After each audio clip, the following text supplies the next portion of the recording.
Right, our plan this morning is to try, well, not try, hopefully succeed in getting a PICC line into your arm. Do they put, if you have to have blood taken or when they give you your chemotherapy? Always the left. So that's the arm I'm going to go for, okay? So we'll have a look in the left arm and we'll see what it looks like before we start, okay? See if you've got any good veins. Hopefully you have, because I go quite a long way up. I go well away from where they put the normal drugs in, so I look at veins that hopefully haven't been tampered with too much, okay? Yeah. Because our infection rate is incredibly low and we like to keep it that way, so for that reason I scrub, I put gloves on, I put a gown on, lots of sterile towels over you to do it, clean your skin really thoroughly and local anaesthetic into your skin, and then I pop a little tiny needle in which I thread a wire in, and then by a series of wires and introducers I thread the catheter in, okay? Now the catheter follows the veins up your arm, across the top of your shoulder and drops down just short of your heart. Now we need to get it in the right place so that once it's in, I will send you off for a chest x-ray to make sure it's where we want it to be. Have you got any questions? No, I think you've answered everything I wanted to say. Right then, are you happy to sign a consent Yes. and allow me to get on with it? Absolutely. Fantastic. Well, the PICC line is in. We've had a chest x-ray to make sure it's in the right place. And now we're just waiting for the docetaxel. She's going to come over in a minute and tell me what all the side effects are. I've just turned down the cold cap because apparently they have to make sure that your scalp is at less than freezing. This is to try and keep your hair, and I'm just not that bothered. So I think summers are coming in. What's wrong with not having any hair? I always wanted to see what I look like bald anyway, so it's not a problem. Now you're hooking me up to a bag which is suspended above me, and again, this is just saline. Yeah, it's a saline drip, just to run through the line mainly, make sure everything is all right. So where do you add the drugs? The drugs come in the bag here. Yeah. I'm going to change over right now to the docetaxel, okay? Which is in a yellow bag. So we've checked it over there with two nurses, and I've checked your name and that you're you.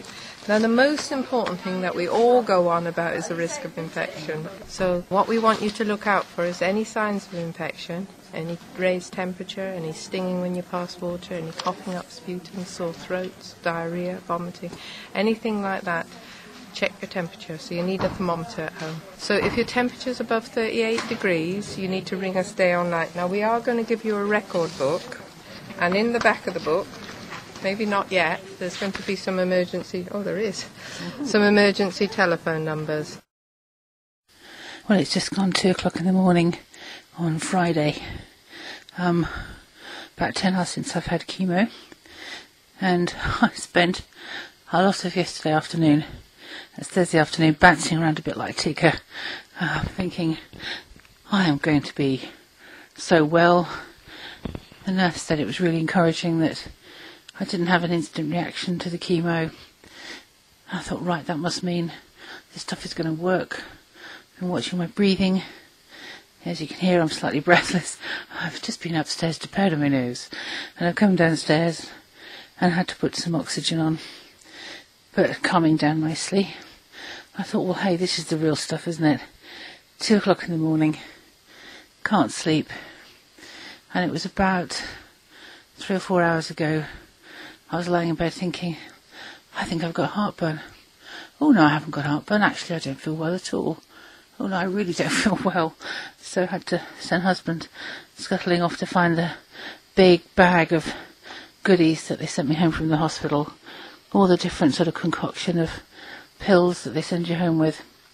One of which is anti-sickness, which they kind of neglected to give me before the chemo, and I thought I didn't need. As I said, I was bouncing around a bit like Tigger most of yesterday afternoon, saying, I am going to be well, I am ruddy well going to be well. And now I've had to take some metoclopramide, it's called. They think up these snazzy names for drugs that people like me struggle to remember when they have to reorder them. So I've just taken 2 of those, and hoping that the nausea, the vague nausea, gradually subsides.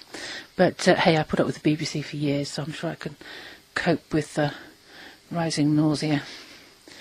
So I hope to see you guys in the morning feeling much better. Yes, I think something really, really, really dull. A long, dull book. I will go and find one and see if I can get some kip. See you in the morning.